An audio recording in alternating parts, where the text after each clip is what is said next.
trabaho ko, mga 5 buwan na po. Sa isang linggo po, pag nakapagpakilo po ang bossing ko,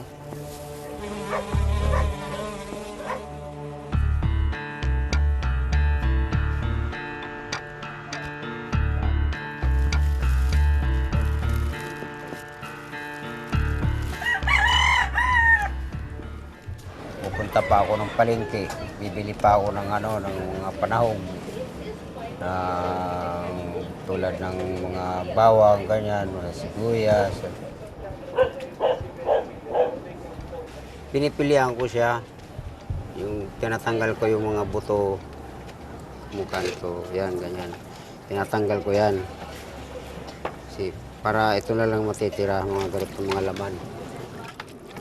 Tapos sinugasan ko siya. Pagkahugas ko, kumukulo na yung aking sarsa doon. Ilalagay ko siya doon. Isang mangkok ng ganyan, 10 pesos. Kaya lang po ako kumakain. Masarap. Masarap kumain. Dito po sa pwesto na to po. Malinis po to, dinugasan na maigi. Kaya marami po bibili pagpag dito.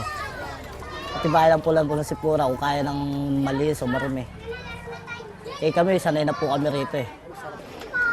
Ay po, ganyan po talaga, ang kaya. Pag pagpag eh. Hanggat nandito po kami, kakain na pa rin yung pagpag.